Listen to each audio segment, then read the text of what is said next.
Ciao a tutti, questo è l'episodio in cui vi parlerò delle differenze fra Corea e Italia. Le cose che mi mancano della Corea sono tantissime, veramente tante, tranne una che non vi dirò però. Prima di tutto però vi parlerò dello shock culturale al contrario che ho vissuto dopo 1 anno e mezzo che ho vissuto in Corea e non appena sono tornata in Italia. La metropolitana. Arrivata alla metro di Milano, guardo per dove mettermi e rimango totalmente spaesata. Dovete sapere che in Corea ci sono le freccette che indicano dove la gente deve aspettare ordinatamente in fila e quindi dove si apriranno le porte. A Milano no, non c'è assolutamente nessuna freccetta, nessun segno della carrozza, quindi nessun numero. Quindi ti ammassi totalmente a caso. Però io abituata in Corea comunque a lavorare, qualsivoglia ora beccavo sempre l'ora di punta, quindi ero abituata a stare dentro la metropolitana come una sardina. Arriva la metro di Milano, forse erano le 2 penso. Sono riuscita ad entrare comodamente. Ok, non c'era posto a sedere, però ero in piedi, avevo tutto il mio spazio vitale, non ci potevo credere. In Corea sulla metropolitana non parla praticamente nessuno. Sono tutti attaccati al cellulare, che forse non è molto positivo. Però almeno c'è un certo silenzio. Comunque se qualcuno parla sottovoce. Anche chi dovesse stare al telefono comunque si mette la mano davanti e parla sottovoce. Sulla metropolitana di Milano mi sembrava di stare al mercato del pesce. Vi giuro che non ce la potevo fare, non riuscivo a sopportare tutto quel casino che gli italiani stavano facendo. Poi anche il fatto che a Seoul comunque la gente si mette davanti a una porta in 2 file separate ai lati della porta per far scendere la gente dal centro, cosa assolutamente giustissima, mentre qui in Italia, comunque parlo di Milano ma sicuramente parlerò anche delle altre metro che ci sono in Italia, è tutto il caos. Quindi la gente che deve salire vuole assolutamente salire, non pensando che prima in teoria dovrebbe esserci la gente che scende, quindi dovrebbero far passare, tanto comunque la metro non è che se ne parte se tutta la gente non sale. Il secondo shock, la sporcizia. Ok, in Corea c'è questa brutta abitudine di sputare per terra, chiunque sputa per terra, pure le ragazze carine. Da un lato lo capisco, è che, scusate se ve lo dico, ma per tutta l'aria malsana, e non sto scherzando, che c'è in Corea si forma un sacco di muco. Purtroppo anch'io ne so qualcosa, ma non arrivavo assolutamente a sputare in giro. A parte quello, ok, la spazzatura in certi punti viene raccolta fuori, quindi ci sono delle montagnette di spazzatura, però devo dire che tutto il resto viene lasciato assolutamente pulito. Arrivata a Milano, uscita dalla metropolitana, c'era schifo dappertutto, pezzi di plastica, mozziconi di sigaretta, cartine buttate per terra, c'era lo schifo. Altro shock culturale, una volta arrivata in hotel, entro nell'ascensore, ok, salgo al 4º piano, quindi bottone 4, tutto ok. Il problema è stato scendere, non potete capire il mio spaesamento totale, sembra una stupidata, ma veramente sono rimasta per 5 secondi fissa a guardare sto tastierino dell'ascensore dei vari piani, perché c'era il tasto 0. Dovete sapere che in Corea il piano terra è appunto comunque un piano, è un piano, quindi è considerato il piano 1. Il piano 0 non esiste. Quindi vai dall'1F al 2F, eccetera, oppure dall'1F al B1, cioè il basement 1. Quindi quando ho visto sto tasto 0 sono rimasta lì e ho detto: e questo dove va? Fra l'altro, piccola curiosità, su alcune, se non tutte, adesso non è che sono stata in tutti i palazzi di Seoul, le tastiere degli ascensori, manca il piano 4, cioè fisicamente c'è, ma solo sulla tastiera manca, perché in coreano 4 si pronuncia come morte. Però una cosa in favore degli italiani, dell'Italia comunque la devo dire, non avrei mai pensato di dirla finché non ho vissuto in Corea. Gli italiani, e sentite bene, sono gentili, affabili, chiacchierini, veramente amabili, insomma, e non avrei mai pensato di dirlo. Pensate un po' come sono in Corea, cioè non per parlare male, però tutte le mie esperienze sono state orribili, e ne parlo perché ci ho vissuto, non perché sono stata anche una turista. Da turista ovviamente, ah, che gentili, sì, entri in un negozio e spendi il mondo. E ora parliamo di quello che mi manca della Corea. Praticamente tutto, appunto, tranne una cosa che forse l'avrete capita. Innanzitutto le chiavi di casa. Cioè, tiro giù veramente il calendario tutte le volte che devo cercare nella borsa le chiavi. Poi becchi sempre le chiavi sbagliate. Vogliamo parlare poi della paranoia di essersi scordati le chiavi a casa, anche se 5 secondi prima hai controllato che ci fossero nella borsa.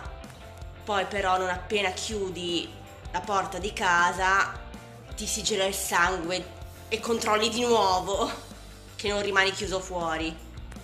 In Corea la password ovunque, ah, che goduria!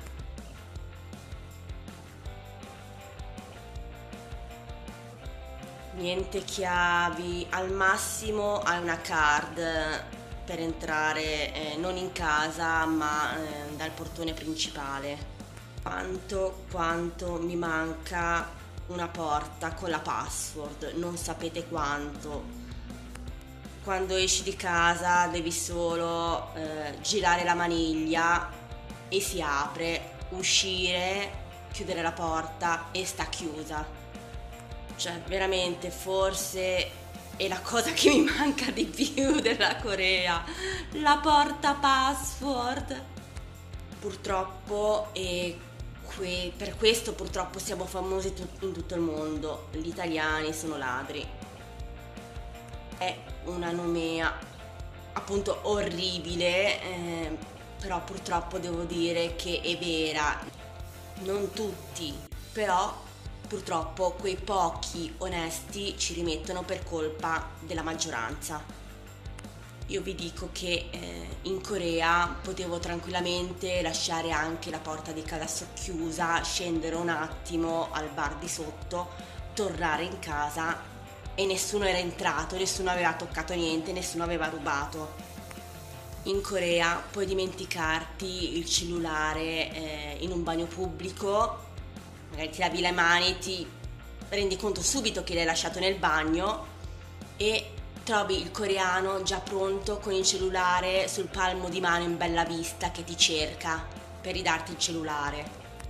Puoi stare in un caffè a studiare piuttosto che semplicemente a stare lì per passare un po' il tempo al computer magari o al cellulare, lasciare borsa, portafoglio, cellulare, computer sul tavolo, magari uscire e fumare o o comunque stare per un certo periodo, anche abbastanza lungo, lontano comunque dal tavolo, tornare e ritrovare tutto dove l'avete lasciato. Cioè, in Italia non si può fare, non trovi più niente. Mi manca tantissimo l'usanza di togliersi le scarpe all'entrata di casa. Quindi assolutamente nessuno, neanche il tecnico della TV, quando entra in casa tua si tiene le scarpe. Assolutamente vietato. Cioè, è proprio normale togliersi le scarpe lì per entrare in casa di qualcuno. Io che poi sono fissata con la pulizia, quando entro in casa mi tolgo le scarpe, ma se entra qualcuno, qualche ospite, qualche tecnico, mi fa un casino dappertutto. E comunque non è che è molto igienico entrare in casa con le scarpe, che si cammina fuori con tutti gli sputi e quant'altro c'è in Italia. Comunque ok, anche in Corea, ma loro appunto è normale che si tolgano le scarpe. Quindi quell'abitudine è una cosa che mi manca molto, perché in Italia non lo fa nessuno. Collegato al fatto di togliersi le scarpe, che quando entri in una casa coreana c'è proprio lo spazio adibito per lasciare le scarpe, e poi sali il gradino ed entri nella casa vera e propria, diciamo. E perché sali il gradino? Perché sotto il pavimento rialzato c'è tutto l'impianto di riscaldamento. Non sapete quanto mi manca il pavimento riscaldato. Mi manca tantissimo. Oddio, qui è un fatto forse di tecnologia. In Corea anche il buco più schifoso ha in dotazione comunque internet illimitato e l'aria condizionata.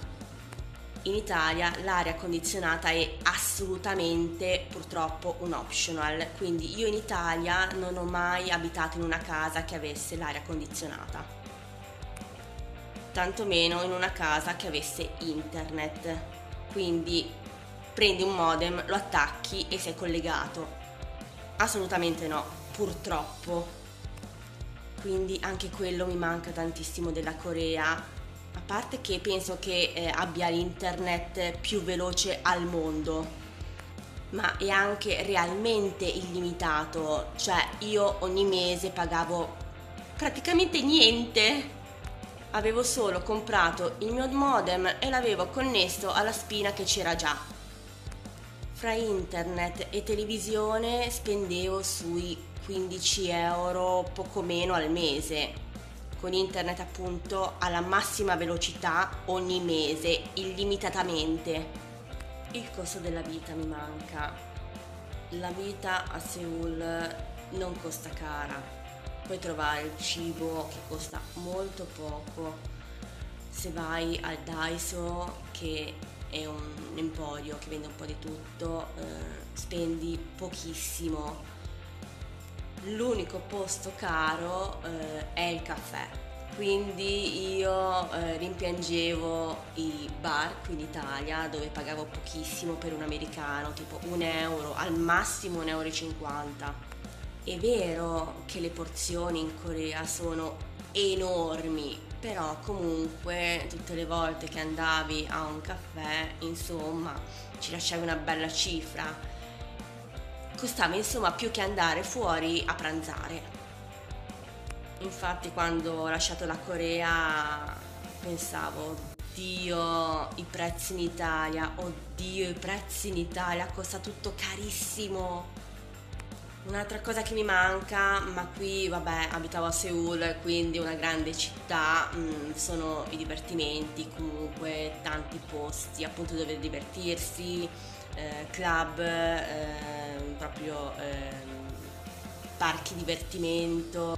Hanno molti posti dove svagarsi, cosa qui in Italia insomma non è proprio come lì, a parte la tecnologia. L'ultima cosa di cui parlerò sono i 24 ore, quindi i caffè, i ristoranti, certi fast food aperti 24 ore su 24. questa è una cosa che mi manca tantissimo, tipo se stavi fuori anche dopo il club potevi andare a mangiare, oppure se ti svegliavi di notte volevi farti un giro, comunque c'era qualcuno aperto, potevi andare da qualche parte. Poi lì tutti i mini market sono aperti 24 ore su 24, quindi comunque quella è una cosa che mi manca tantissimo. E comunque tutti i mini market avevano una specie di dispenser dell'acqua bollente e un microonde per prepararti da mangiare quello che compravi lì, e molti avevano anche il posto, un bel posto dove sedersi, quindi tavolini e sedie. Una volta mi ricordo che sono andata a mangiare il barbecue coreano buonissimo alle 5 di mattina con un ragazzo con cui stavo parlando, e spesso, molto spesso, passavo la nottata in un caffè a studiare assieme ad altri studenti. Comunque non pensate che non ci sia nessuno di notte. I caffè erano pieni di studenti. Scusate, mi stavo scordando una delle cose più importanti di cui comunque ho in parte parlato quando ho detto che gli italiani sono ladri. È la sicurezza, che è una cosa fantastica in Corea, ma anche in Giappone. Oltre a poter lasciare la tua roba in giro e nessuno te la ruba, puoi anche girare tranquillamente di notte, nessuno ti fa niente. A parte che ci sono i posti di polizia, quindi i commissariati, diciamo, ovunque, ce ne sono tantissimi. Ci sono le pattuglie che girano in auto, quindi io uscivo anche alle 3 di notte da sola, tranquillamente. È proprio fantastico, guardate. Per questo episodio è tutto, ci vediamo al prossimo episodio, ricordate di mettere un like e di iscrivervi al mio canale. Ciao!